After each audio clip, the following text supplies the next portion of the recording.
Fiesta. My name is John. We're about to start our weapons demonstration, and to start it off, Miss Laurel is going to do a pop-off for us. So if you have sensitive Oh my gosh. so cover up those ears and we'll get started.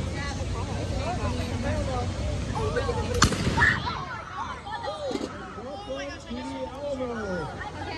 And welcome. I like that. To have everyone here today. I didn't even flinch. I liked that. That was A good. lot of events going on this week, and today is Baby Day. And also today is May 1st. And May 1st means that Mission de Valero was established in 1718. But not in this location. It was actually established on the east-west bank of San Pedro Creek. A lot of people think that this was the first location. This would be later on. But 4 days later, Presidio de Bejar will be established. But we are town of San Antonio de Bejar, or Bear, or Bexar, however you want to call it. All right.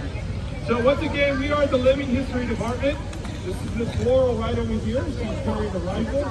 We have Mr. Kirk right over there who's got the drums. And I over here am going to be shooting a military musket. Now what is the difference? So we're going to go through this and we're going to show you the different styles of loading of the weapons that would have been used that day. So we're going to talk about Miss Laurel right over here. What weapon she's carrying? She's carrying a rifle. Now that is something she would have brought from the United States into this Mexican territory, coming here. So that weapon would ideally used for colonists and primarily used for home protection or hunting. Now she can hit a target, don't let it fool you, she can strike a target at over 200 yards. Okay? So what is the difference between what I'm going to shoot and what she's going to shoot? Well, it all has to do with the barrel. Inside that barrel, there is what is called rifling. Spirals that twist down that barrel. When she loads that weapon and that projectile comes out, it's going to lay a twist to that projectile to make it go a lot straighter and a lot further. So she can hit her target well over 200 yards. And trust me, Miss Laurel's good at her shot. Okay. So, being that said, it loads the same way as my weapon over here, but it's going to take a lot longer with Laurel than I have. So what you see on her side, she has a bag, and she has everything she needs to load that weapon. But first of all, she needs gunpowder, okay? Now, there is no local Walmart at that time, or local Target, or any sporting goods store, so she's going to have to carry.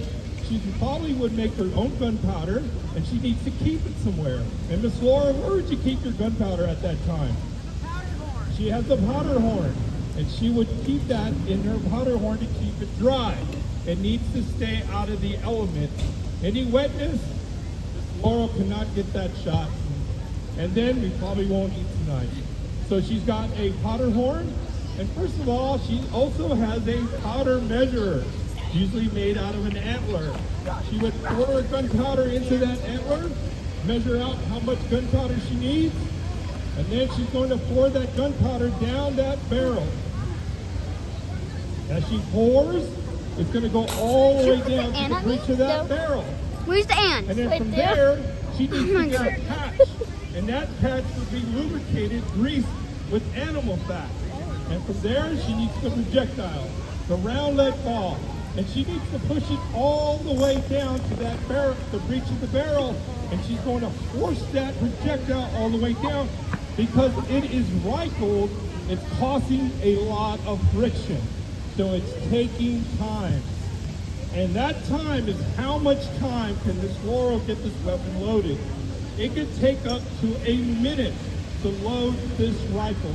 So she's not loading it when she sees the deer. She's going to load it way before she sees that animal that she wants to hunt. Okay, so from that point, that weapon will have she's going to pour powder in what we call a pan.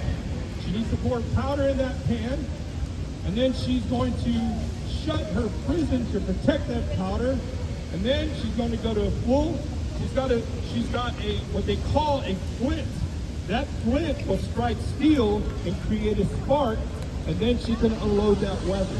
So this is not ideally a military weapon because it takes forever, okay? So being that said, they would be issued muskets. Muskets are smoothbore, and what I have right here is a 1762 British Brown Bess. Now, this being a Mexican territory at the time, what are British weapons doing here? Well, Mexico will win their independence in 1821 from Spain, and from therefore, they're going to purchase weapons from the British. And what I have here is a 75 caliber smoothbore military weapon.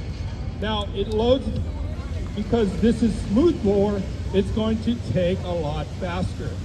Now, this weapon, I can get it loaded between 15 to 20 seconds.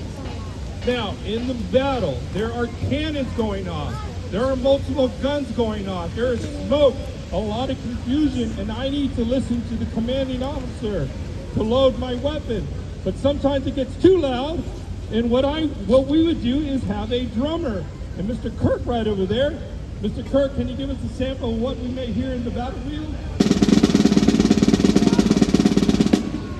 There we go. And I'm going to be listening to him, and he's going to tell me when I should discharge this weapon.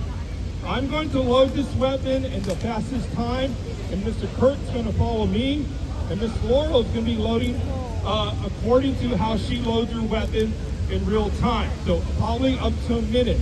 So I can get this gun loaded and fired 3 shots under a minute while the enemy is firing at me. So again, it's going to be a little loud. If you have sensitive hearing, go ahead and cover your ears. Now these guns may or may not go off. It is very humid. Black powder is not like humidity. And plus, our flints have to be sharp. And Miss Laurel just fired, so it's dulling her flint. So if it does not go off, just bear with us. We will try to get these weapons unloaded. And after we're done, if you have any questions, we'll be staying around if you have any questions for us or would like to take pictures with the weapon. All right, Kurt, you ready? All right, let's go. Oh yeah.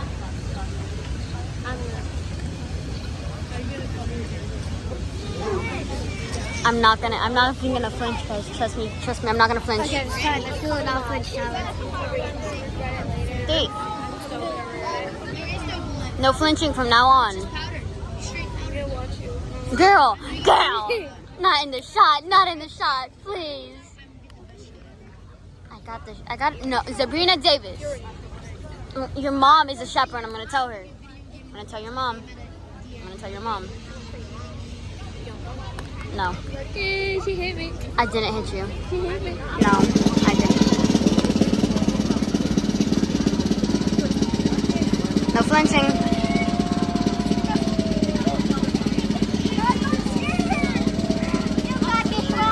I feel like I'm going to regret this. No flinching, girl. Come on. Oh, he's being slow with it. He's trying. Oh, that was... Okay, never mind. That was fast. No flinching. No flinching, Sabrina.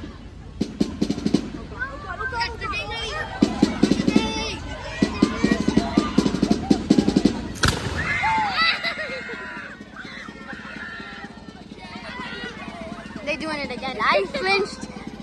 I didn't expect them to do it both. I called the liberty of liberty neutral. Liberty. Okay. This time, stay. I'm gonna hold my hand up, and if I flinch. With my hand?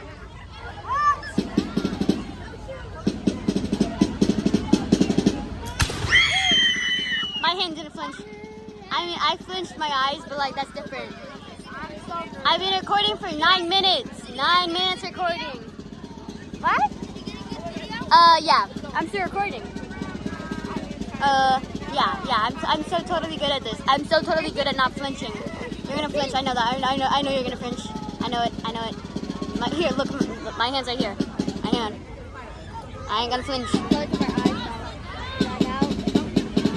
You can flinch your eyes. We kept our hands still because we did so good. We did very good. Do another shot. Nah. That's enough traumatic PTSD kind of reminders today. I have like, oh, it smells good. All right, ladies and gentlemen, Yeah. thank you. That concludes our weapons demonstration. I like that smell. Can I take a picture with the weapon? It smells like my dad's barbecue. Can I take a shot? Got you? It smells like my sister's going after the toilet. Remember the Alamo. Should we ask if we can